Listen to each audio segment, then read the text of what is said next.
New TV news కి స్వాగతం. ముందుగా హెడ్లైన్స్. 2047 నాటికి భారతదేశం అభివృద్ధి చెందిన దేశంగా ప్రగతి సాధిస్తుంది.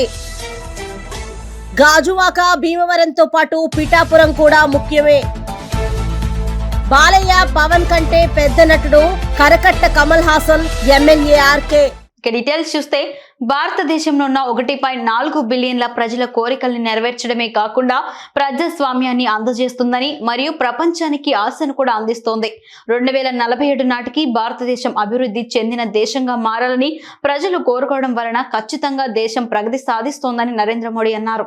It's 1.4 billion people, but it also providing hope to the world that democracy delivers and democracy empowers.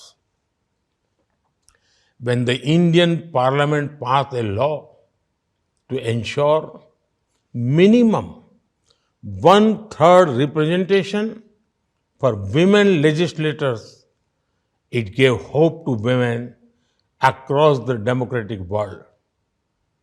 When India lifted 250 million people out of poverty in the last 10 years, it reinforced global faith in democracy as an agent of positive change.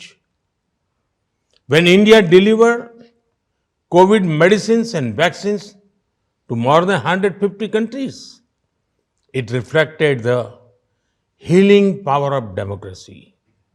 When India successfully landed Chandrayaan on the moon, it was not just a proud moment for India, it was a triumph of democracy as well. When India amplified the voice of the global South during its G20 presidency, it showed the importance of consultative decision making in international politics. Now, as India is on track to become the world's third largest economy, it gives hope to millions of people around the world for a brighter future.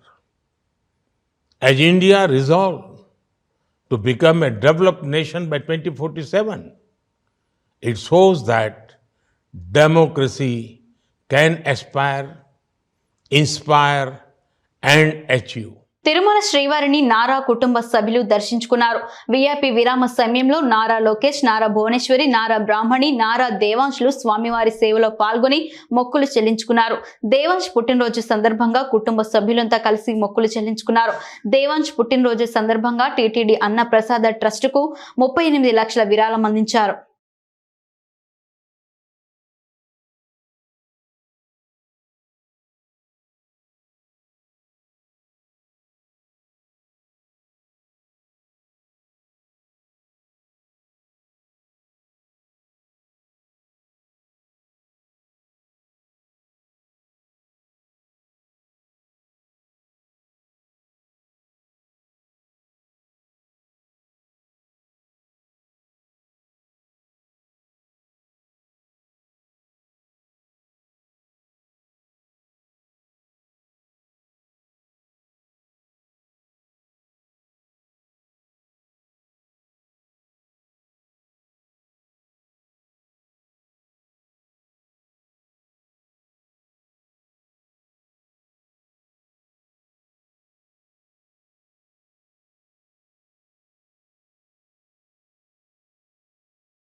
Pithapuram నియోజకవర్గం నుంచి జనసేనలో భారీగా చేరికలు జరిగాయి.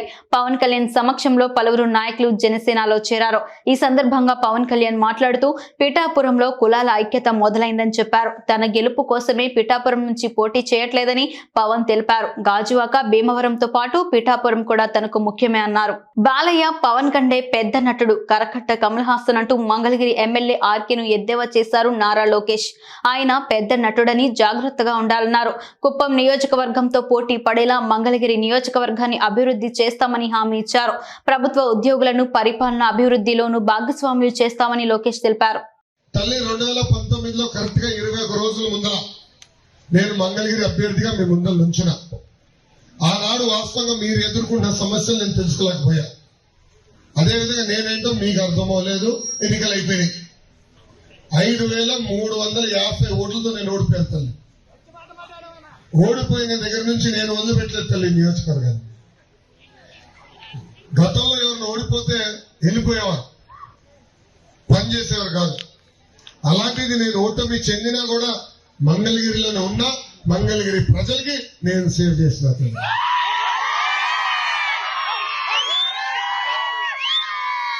ఈ రోజు ఈ సభాముఖంగా కరకట్ట కమల్ హాసన్ గారికి సూటిగా ప్రశ్న వస్తుంది.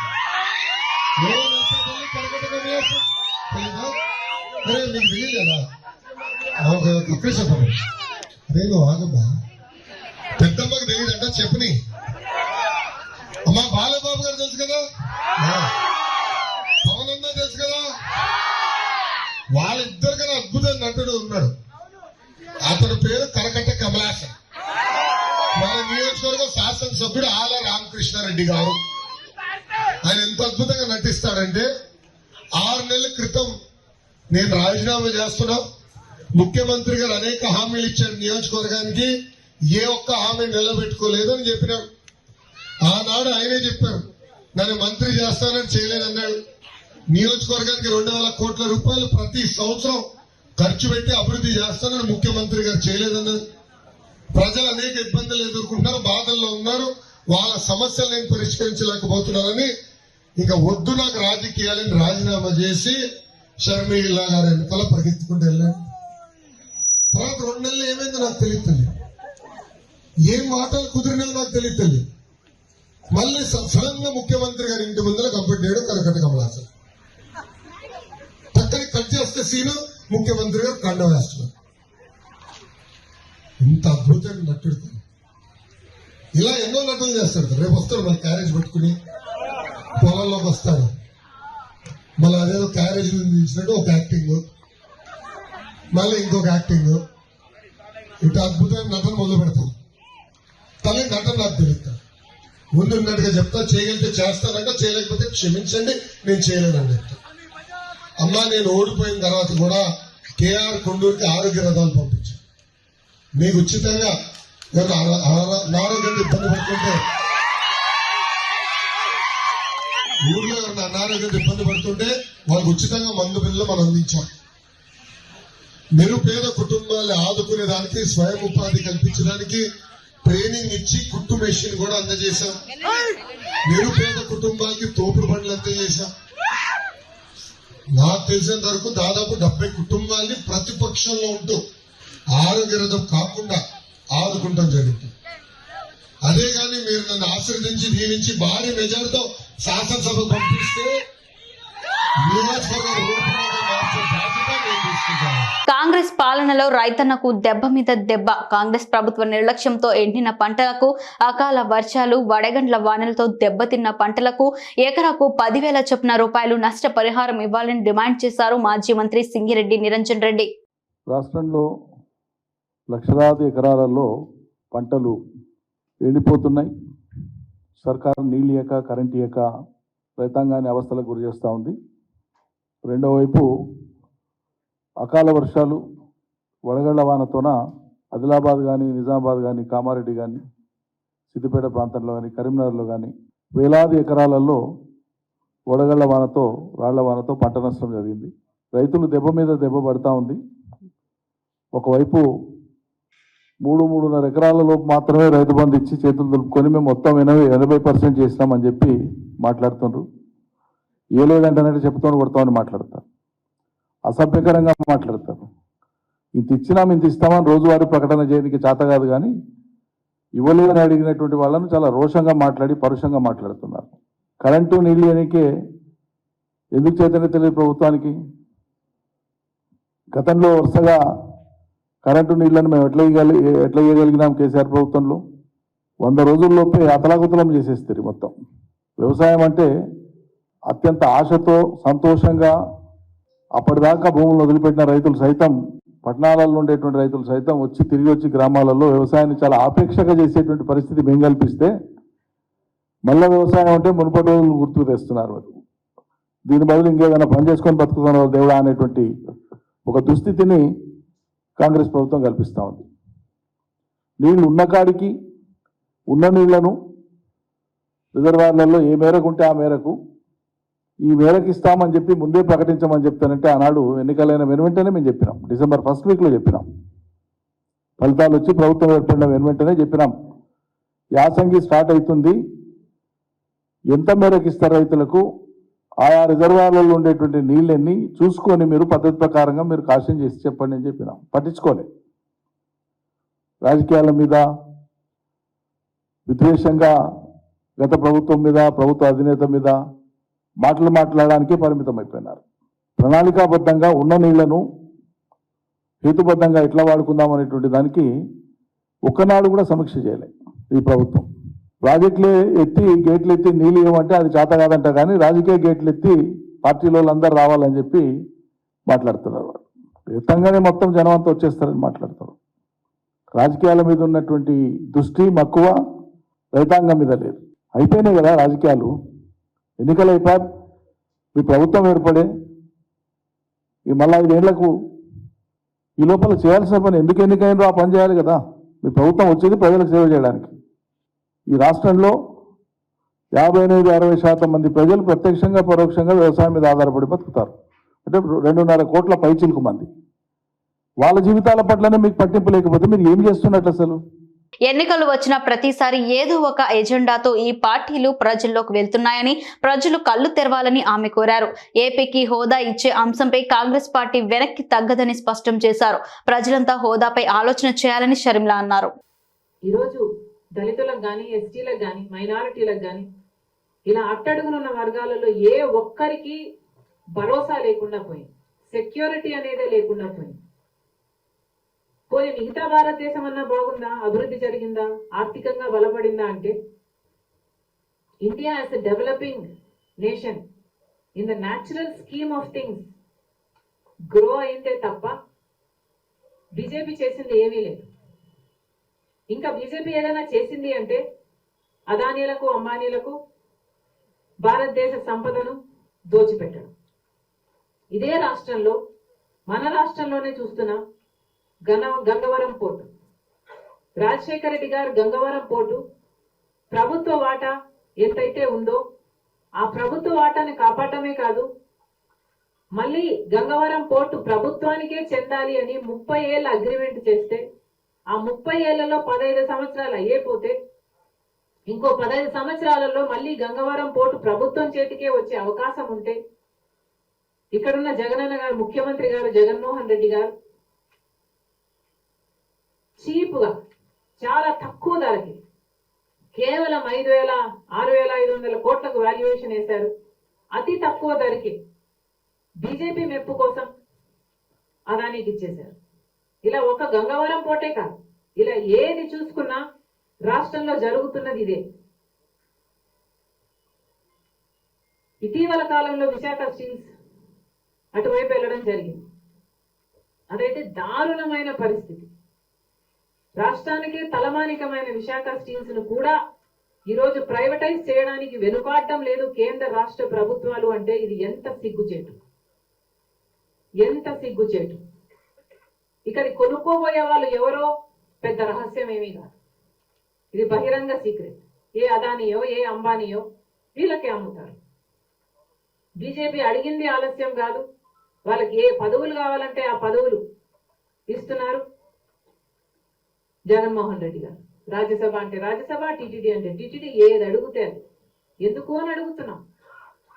అసలు మన రాష్ట్రానికి ఏం చేశారు అని వంగి వంగి సలాములు చేస్తున్నారో పాలకపక్షమైన ప్రతిపక్షమైన జనాలకు సమాధానం చెప్పాల్సిన అవసరం లేదా?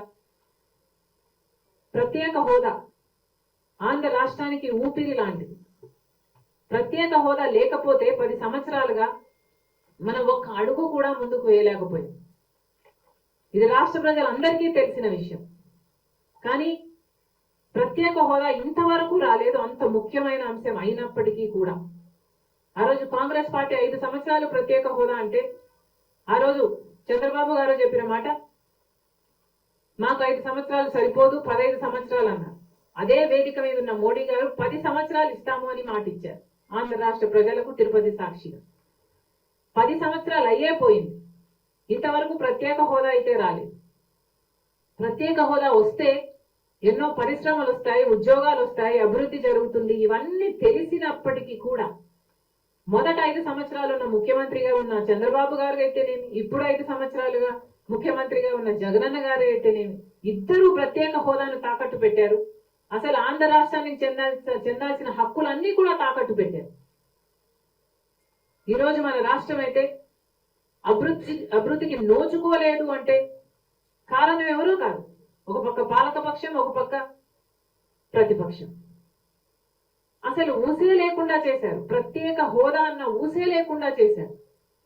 కాంగ్రెస్ పార్టీకి రిప్రజెంటేషన్ లేక మేము మాట్లాడకపోతే, అటు ఎమ్మెల్యేలు ఎంపీలు ఉండి కూడా ఒక్కరంటే ఒక్కరు, ఒక్కసారంటే ఒక్కసారి ఒక్క నిజమైన ఉద్యమం చేయకపోతే అసలు ప్రత్యేక హోదా అన్న ఊసే లేకుండా పోయింది. ఇది ఎంత దురదృష్టకరం. రాజధానియే లేదు మనకు అంటే, ఇంతవరకు రాజధానియే కట్టుకోలేకపోయాము అంటే 10 సంవత్సరాలైనా అసలు మన బిడ్డలకు, మన యువతకు ఏమి సమాధానం చెప్పాలి? ఇది ఎంత తలదించుకునే విషయం. పాలకులకు ఏమాత్రం మనస్సాక్షి లేకుండా బీజేపీకి బానిసలుగా మారారు. ఈ పరిస్థితులన్నీ మారాలి. ఇవన్నీ మారాలి అంటే ప్రజలు కళ్ళు తెరవాలి.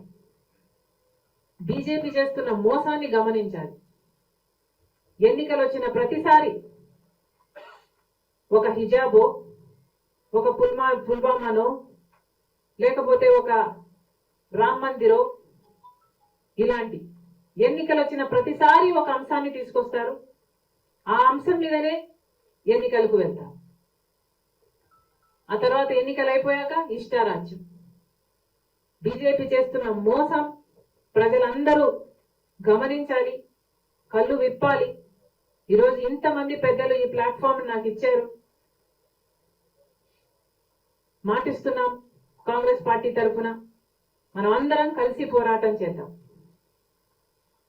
బొట్టు బొట్టు కలిస్తేనే మహాసముద్రం, అడుగు అడుగు కదిలితేనే ఉద్యమం. మనం అందరం కలిసి ప్రయాణం చేద్దాం. బీజేపీని గద్దె దించాలి. బీజేపీనే కాదు, బీజేపీతో ప్రతిపక్షంగా పొత్తు పెట్టుకున్న చంద్రబాబు గారు అయితేనేమి, ప్రత్యక్షంగానే కాదు పరోక్షంగా పొత్తు పెట్టుకున్న జగనన్న గారు అయితేనేమి, వీళ్ళందరికీ గుణపాఠం చెప్పాలి.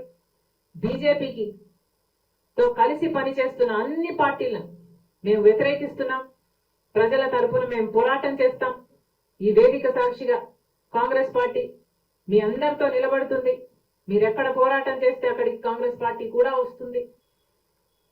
మిమ్మల్ని కూడా కలుపుకుపోతామని మీ అందరి సాక్షిగా, మీడియా సాక్షిగా కాంగ్రెస్ పార్టీ మాటిస్తుంది. కొడాలి నాని, వల్లభనేని వంశీలతో తనకు ఎటువంటి సత్సంబంధాలు లేవని పెనమలూరు మాజీ ఎమ్మెల్యే బోడే ప్రసాద్ స్పష్టం చేశారు. విలేకరుల సమావేశంలో ఆయన మాట్లాడుతూ గత 10 రోజులుగా సోషల్ మీడియాలో తనపై జరుగుతున్న దుష్ప్రచారాన్ని ఆయన తీవ్రంగా ఖండించారు. తనపై వ్యక్తిగత కక్ష ఉంటే నేరుగా ఎదుర్కోవాలి, కానీ అధిష్టానానికి ఇటువంటి తప్పుడు సంకేతాలు పంపడం మంచిది కాదన్నారు. ఈ రోజు ఏం చేతకాని ఎదవలు కొంతమంది పార్టీ కోసం పనిచేయడం తెలదు, ఏదో ఒక విధంగా ఎదుటివాడి మీద బురద చల్లి లబ్ధి పొందాలనే ఆలోచన తప్పితే నేను ఛాలెంజ్ చేస్తున్నా. మీకు దమ్ము ధైర్యం ఉంటే ప్రజల్లోకి వచ్చి పనిచేసే దాని మీద పోటీ పడదాం, కానీ ఈ విధంగా ఎదుటి వ్యక్తి మీద నిజాయితీ ఉంది కాబట్టి నేను కోపంతో మాట్లాడుతున్నా. వంశీతోటి కొడాలి నానితోటి నాకు సంబంధాలా? మీరు ఎవరైతే మాట్లాడుతూ ఉన్నారో మీకు సంబంధాలు ఉండి ఉంటాయి, కానీ నాకైతే సంబంధాలు లేవు. ఇదే మీడియా సాక్షిగా కొమ్మారెడ్డి పటాభి గారి మీద దాడి జరిగితే అంతకుముందు వారం రోజుల ముందే మీకు కుట్రలు జరుగుతా ఉన్నాయి. వంశీ గారు నాని నీ మీద కుట్రలు చేస్తా ఉన్నారు, నీ మీద దాడి జరగబోతా ఉంది అని చెప్పేసి పార్టీ కార్యాలయానికి అలాగే పట్టాభి గారికి కూడా చెప్పడం జరిగింది.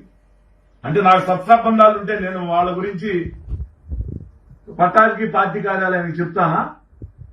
అక్కడ ఉన్న కొంతమంది నాతో పనిచేసే వ్యక్తులు కొంతమంది అక్కడ ఆ జరిగిన సమావేశంలో ఉండబట్టి నాకు సమాచారాన్ని ఇవ్వబట్టి నేను చెప్పగలిగా. దాడి జరిగిన తర్వాత లైవ్ లో ఆ రోజు వాళ్ళ పేర్లతో సహా ఈ కుట్రలో ఎవరున్నారనేది కొడాలి నాని వల్లభనేని వంశీ ఉన్నారని చెప్పేసి నేను ప్రకటించడం జరిగింది. అంటే నేను నాకు వాళ్ళతో అంటకాగితే నేను వాళ్ళ పేర్లు చెప్తానా? అంటే నేను అంత అమాయకున్నా? నేను ఒకటే చెప్తున్నా, మీకేదైనా ద్వేషం ఉంటే ఎదురుగా వచ్చి దాడి చేయడం నేర్చుకోండి, కానీ ఈ విధంగా బురదలే కార్యక్రమం అనేది మానుకోండి. నిజంగా మీకు పోటీ చేయాలో లేకపోతే నా మీద దేశంతో నా మీద బురదల్లాలో అనుకుంటే అది వేరే విధంగా తీర్చుకోండి తప్పితే అధిష్టానానికి తప్పుడు సంకేతాలు పంపించడం. నా పిల్లల మీద ప్రమాణం చేసి చెప్తున్నా, నేను కొడాలి నాని అనే వ్యక్తిని ప్రత్యక్షంగా ఈ 5 సంవత్సరాల్లో ఒక్కసారి కూడా చూడాల, ఒక్కసారి కూడా ఫోన్లో మాట్లాడాల. వల్లభనేని వంశీతోటి ఒకసారి పెళ్లిలో కలవటం జరిగింది, 1-2 సార్లు ఫోన్లో మాట్లాడటం జరిగింది.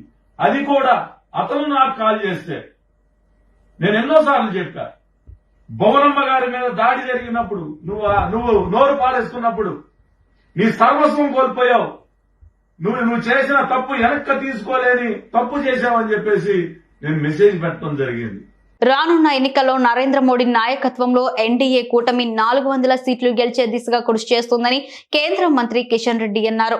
అంబర్పేటలో ఆయన సమావేశం నిర్వహించారు. తెలంగాణలో ఈసారి 17 స్థానాల్లో కాషాయ జెండా ఎగరవేస్తామని ధీమా వ్యక్తం చేశారు. స్వతంత్రంగా దేశంలో మోడీ ప్రభుత్వం రాబోతుందని కిషన్ రెడ్డి జోస్యం చెప్పారు. నరేంద్ర మోడీ గారికి ఎంత మెజార్టీ స్థానాలు లభిస్తాయో నిర్దేశించేటువంటి ఎన్నికలు.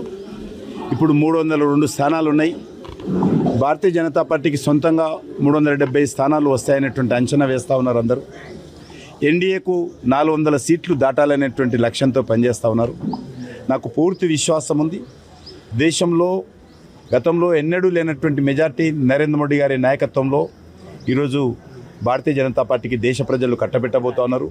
దేశంలో శాంతి భద్రతలు కాపాడడం కోసం, దేశంలో సుస్థిరమైనటువంటి ప్రభుత్వం ఏర్పాటు చేయడం కోసం, దేశంలో ఒక శాంతి మరి అదేవిధంగా స్టేబిలిటీ ఉండేటువంటి ప్రభుత్వం కోసం దేశంలోనూ డెమోక్రసీ ప్రభుత్వం ఏర్పడుతుందని TPCC senior vice president Mallu Ravi పేర్కొన్నారు.